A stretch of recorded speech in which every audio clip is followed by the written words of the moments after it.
Jangan lupa like, komen, dan subscribe channel YouTube TVRI Bengkulu, serta nyalakan lonceng notifikasinya.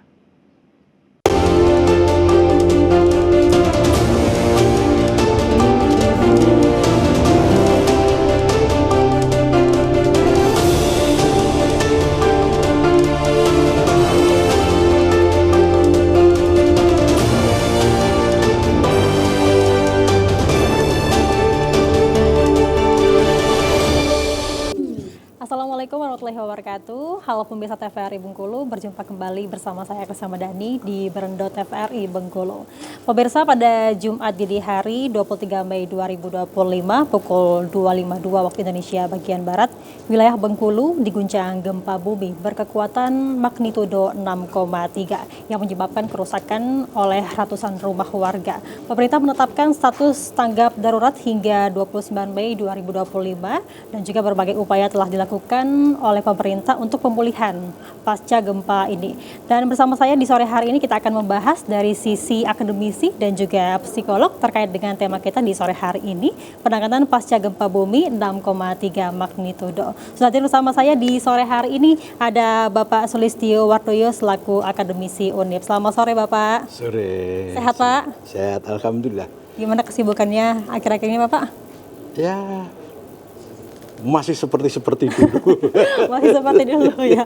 Baik, dan juga di sore hari ini telah hadir Bang Febrian selaku psikolog. Selamat sore Bang Febrian. Selamat sore. Gimana kabarnya Bang? Alhamdulillah sehat. Alhamdulillah sehat. Baik, terkait dengan tema kita di sore hari ini, penanganan pasca gempa bumi 6,3 magnitudo. Kita tahu bahwa di Bengkulu ini merupakan ring of fire ya, cincin api, sehingga kita sering merasakan gempa bumi dan juga bencana lainnya nih, termasuk longsor, banjir, dan lain-lain. Nah, kalau dari Bapak Sulistyo sendiri, bagaimana pandangan Bapak terkait dengan seperti apa masyarakat sebaiknya menghadapi bencana, baik itu gempa bumi ya terkhususnya? Iya.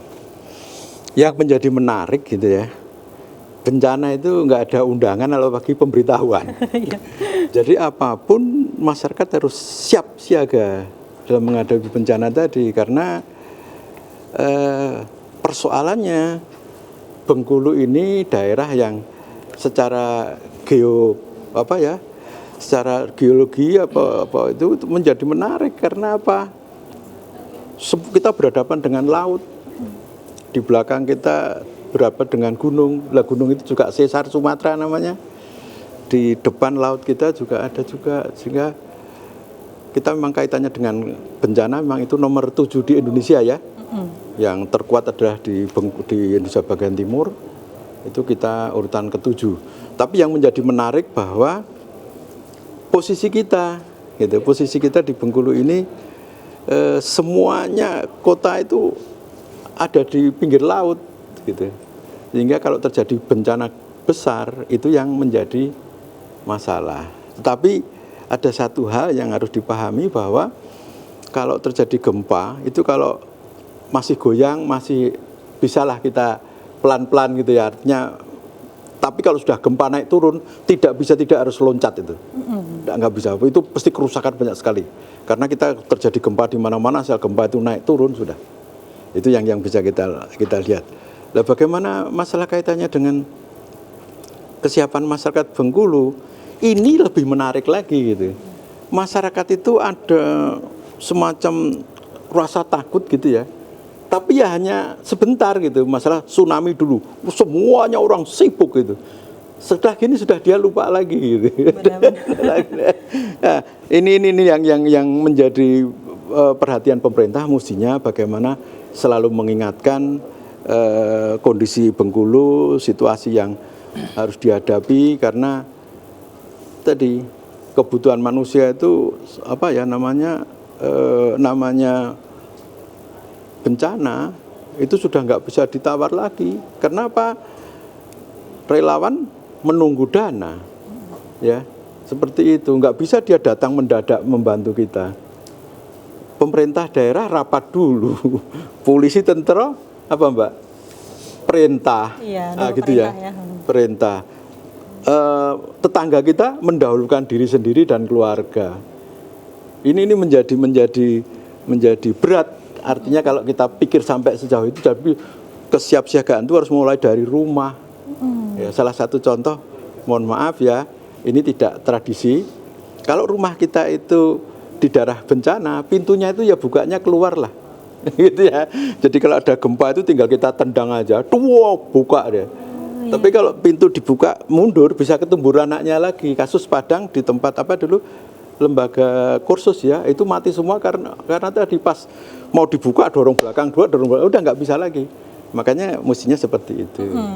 Ya, terus jangan hindari lagi juga apa hal-hal yang pakai roda. Zaman dulu kan apa meja make up itu pakai roda dan sebagainya ya. Iya. Kulkas juga biasanya pakai roda di bawah dan sebagainya. Biar mudah memindahkan dan juga bebersih gitu ya. Terus juga misalnya tempat air itu apa namanya, itu kan di atas ya.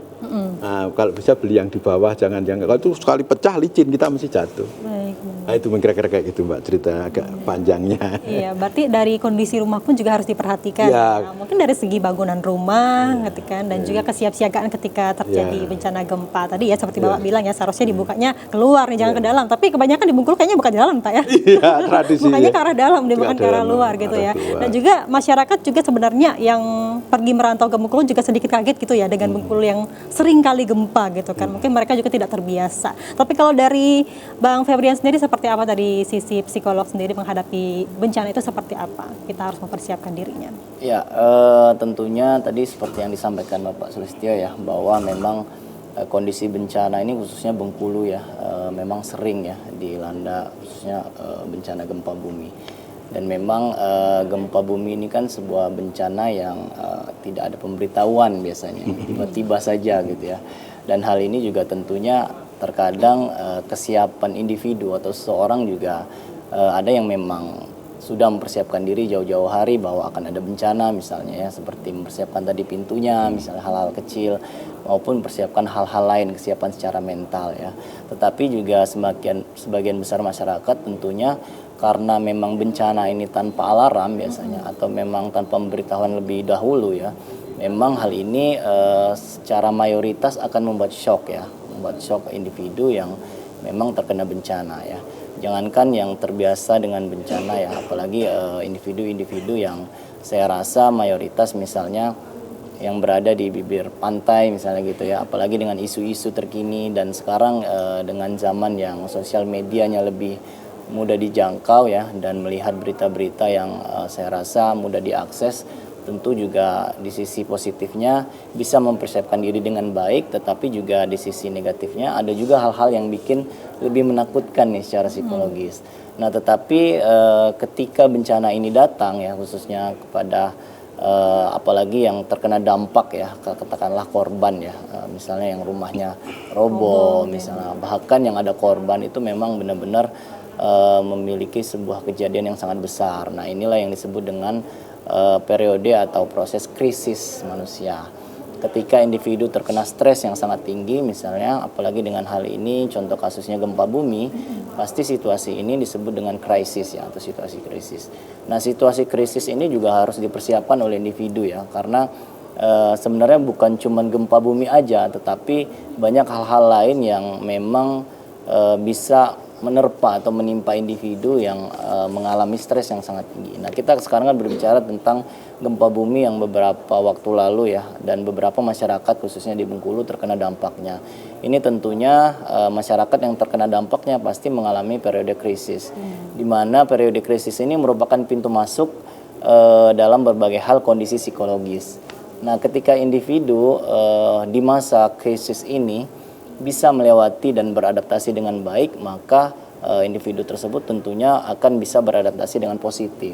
Tetapi ketika fase krisis ini dilewati dengan negatif, misalnya tanpa dukungan, misalnya tadi ya, bisa disebutkan Pak Sulistyo tadi, tanpa dukungan pemerintah, misalnya baik itu berbagai pemangku kebijakan dan lain-lain, dengan berbagai hal, tentunya juga akan menimbulkan pintu masuk keadaan psikologis yang negatif, misalnya keadaan trauma, kemudian keadaan bahkan sampai post trauma sindrom, di mana keadaan ini tentunya nantinya akan merugikan individu itu sendiri maupun masyarakat. Ketika individu mengalami sebuah hal yang dinamakan ketakutan, kecemasan, dan fase trauma, tentunya berdampak pada bagaimana produktivitas selanjutnya. Sehingga individu tersebut juga sulit akan misalnya beradaptasi dengan lingkungan sekitar, misalnya lebih tertutup atau bahkan masih merasa takut ya dan masih merasa cemas sehingga berbagai hal yang dilakukan tentunya juga negatif seperti itu. Baik, ngomong-ngomong soal periode krisis tadi ya Bang ya, kita kan sebagai masyarakat Bengkulu mungkin yang sudah dari lahir tinggal di sini, kita sering kali abai ya ketika gempa 5, sekian gitu karena sudah terbiasa. Apakah ini juga termasuk sudah melewati periode krisis atau seperti apa? Ya, untuk fase melewati periode krisis tentunya setiap individu berbeda-beda ya. Tetapi kami juga dari Ikatan Psikolog Klinis ya, khususnya di Bengkulu sebenarnya sudah melakukan sosialisasi bahwa kami juga punya yang namanya psikologi first aid. Jadi DPA kalau bahasa Indonesia, dukungan psikologis awal. Jadi ibarat gambarannya itu seperti P3K-nya ketika orang kecelakaan ada P3K ya. Tetapi itu kan secara fisik. Tapi secara psikologis ada yang namanya DPA, dukungan psikologis awal. Nah ini juga bisa dipelajari maupun dilakukan dan diimplementasikan oleh individu ya. Dimana dukungan psikologis awal ini dengan tahapan-tahapan yang sebenarnya bisa dilakukan dan juga diadaptasi dengan mudah di masyarakat ya. Dimana dalam dukungan psikologis awal ini ada 5 hal yang wajib dilakukan. Yang pertama yaitu melihat. Nah ini sebenarnya merupakan perilaku yang sangat simple sebenarnya, sangat mudah melihat. Nah, melihat di sini bisa disebut dengan bagaimana kita melihat langsung ya keadaan sekitar ya, membuka mata lah bahasanya, membuka mata bagaimana apa yang dirasakan orang lain. Walaupun di zaman yang serba canggih ini mudah melihat melalui media sosial, tetapi ketika melihat secara langsung apa dampak yang dirasakan, bahkan yang mendapat yang terkena bencana juga bisa melakukan hal tersebut dengan melihat bahwa bukan cuma dirinya sendiri nih yang terkena dampak, itu ada orang lain di sekitar dan ada orang-orang yang tentunya juga pastinya peduli ya dengan lingkungan sekitar. Itu yang pertama. Yang kedua, setelah melihat kita harus mendengarkan bahwa ketika bukan hanya yang terkena dampak bencana ya, yang tidak terkena dampak bencana juga harus mendengarkan nih, saling mendengarkan. Ketika seseorang memiliki keluh kesah misalnya, baik itu tetangga ya, teman sosial, bahkan yang tidak kita kenal tetapi kita memiliki satu tempat misalnya di daerah Bengkulu ini, juga kita harus mendengarkan nih apa saja yang menjadi keluhan-keluhan misalnya, atau apa saja yang menjadi sebuah keinginan yang dirasakan individu yang terkena dampak. Yang ketiga, beri rasa aman tentunya. Ini kebutuhan dasar yang sebenarnya harus dimiliki manusia, di mana rasa aman ini sangat penting. Apalagi dampak dari gempa bumi ini tentunya semakin semakin dirasakan ketika tidak ada tempat tinggal misalnya ya, rumah roboh itu kan rasa aman pasti sangat berkurang di individu. Nah ini yang sangat penting, beri rasa aman yaitu lingkungan sekitar. Kemudian ada yang keempat, bagaimana memberi sebuah harapan, kenyamanan dulu ya. Kenyamanan di lingkungan sekitar, saling support ya. Dan yang terakhir ya itu tadi, beri harapan bahwa ada harapan walaupun bencana ini datang, sebesar apapun bencana datang, tentu ke depan masih ada harapan untuk kita, bagaimana kita memproses tadi ya, proses untuk bagaimana kita menghadapi misalnya akan ada bencana lanjutan ataupun hal-hal lain yang tentunya bukan cuma gempa bumi ya, ada hal-hal lain yang bisa menjadi bencana di kemudian hari. Iya, tentu ini menjadi trauma ya bagi masyarakat Bengkulu ya. Mungkin kita seringkali abai kan ketika gempa yang tidak begitu terasa gitu, sehingga sampai tidak keluar rumah. Tapi karena 6,3 magnitudo ini dan juga merusak beberapa rumah warga, akhirnya sedikit trauma muncul kepada masyarakat. Tapi kalau dalam kondisi sosiologis penanganan bencana sendiri seperti apa Bapak Solistio? Jadi begini ya, memang ada satu hal yang menarik itu, ada bagaimana kita menangani gitu ya. Itu juga harus diperhatikan betul gitu. Kalau tidak nanti juga akan menjadi masalah gitu ya. Seperti contoh saja, kebetulan saya di berbagai lini ya di Bengkulu ini, misalnya gubernur pagi-pagi udah mengumumkan besok yang rumah roboh akan dibangunkan, yang rusak akan dibantu diperbaiki. Ya sudah, akhirnya masyarakat ya sudah, pemerintah sudah turun tangan. Itu dari sisi ini. Itu sehingga pembelajaran terhadap masyarakat kaitannya dengan dalam bahasa Jawa ada gotong royong gitu ya. Itu menjadi turun karena terbukti zaman dulu yang namanya gempa terjadi itu seluruh masyarakat turun. bener. Itu ya, ada yang ibu-ibu masak diantar ke Lais dulu, ada yang macam-macam. Sekarang ini malah ibu mungkin lihat malah kemarin kalau bapak ke lapangan, bapak ibu ke lapangan mungkin lihat banyak yang wisatawan bencana, Bu. Ya, semakin ramai ya di daerah. Bukan menjadi wisatawan ngambil foto, Iya, selfie dan sebagainya gitu. Ini hal yang perlu ditangani sehingga diperlukan hal-hal yang menjadi bagaimana kita tetap membangun masyarakat gitu. Jadi ada sering hal yang malah itu justru menjadi masyarakat menjadi tidak simpatik lagi atau mungkin masyarakat tidak ikut campur tangan lagi dan sebagainya. Ya, ini buahnya gitu. Salah satu contoh saja saya tunjukkan dulu. Mohon maaf, saya mungkin di Bengkulu itu saya ada namanya Britpas, Brigade Pasukan Cadangan. Saya termasuk di situ di Pramuka. Asal ada orang tenggelam, kita turun, masyarakat turun semua, kerjasama dan sebagainya. Tapi setelah sekarang ada lembaga-lembaga resmi yang konon mohon maaf mungkin ada honornya, ada asuransinya dan sebagainya, sehingga orang sekarang nggak lagi, sudah ada misalnya mohon maaf ada Basarnas, ada Tagana, gitu ya, ada polisi, ada ya sudah gitu. Nah ini yang perlu kita pahami di kaitannya dengan di pemerintah daerah. Bagaimana tetap kita di masyarakat ini kita harus tetap masyarakat ini tetap harus dibangun kepeduliannya. Ya. Kalau tidak nanti repot gitu ya. Mohon maaf kalau kita di Jakarta mungkin Mas ada tumburan dang gitu. Sudah lewat saja. Paling yang peduli itu nelpon ambulan, nelpon polisi. Kalau di kita kan masih ngumpul siapa ditanya rumahnya mana, siapa lihat KTP dan sebagainya itu. Ini kalau tidak kita kendalikan, nanti kayak itu tumburan ya sudah paling telepon polisi aja sudah cukup gitu.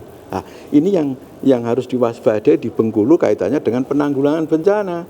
Bagaimana masyarakat harus terlibat terus dalam kaitannya dengan penanganan dan pemberian bantuan, jangan dilepas, jangan mereka malah mengundurkan diri gara-gara sudah. Benar, karena ada bantuan dari pemerintah gitu. Iya. Jadi ternyata ada perubahan perilaku ya Bapak ya. Iya, kalau dulu ada bantuan saya ingat di utara itu ada yang bawa triplek dari perusahaan dari mana itu berapa truk ke Bengkulu, ada berapa ada dan sebagainya. Sekarang ini enggak lagi gitu. Kenapa ini? Nah, ini mohon maaf bencana itu karena bisa dijadikan buahnya ya secara psikologis mungkin bencana itu merupakan satu keuntungan besar untuk kaitannya dengan politik. Bisa. Bencana juga bisa menjadi tempat penghasilan, bisa, ya seperti itu. Jadi bencana juga bisa saya katakan lebih jauh lagi bisa musibah tapi juga anugerah gitu. Dengan bencana akan banyak muncul ruang amal zakat sedekah. Dengan bencana akan muncul banyak pengembangan ilmu pengetahuan kebencanaan. Dengan bencana akan muncul jiwa kerelawanan, akan muncul lembaga-lembaga sosial, akan muncul jadi bencana itu secara sosiologis itu juga anugerah sekaligus musibah. Iya. Maka penanganannya jangan overdosis gitu. Baik, kita break dulu Pak Solis. Nanti kita akan bahas lagi lebih lanjut terkait dengan tema kita di sore hari ini, penanganan pasca gempa bumi 6,3 magnitudo. Pemirsa, kami akan kembali setelah jeda pariwara berikut ini.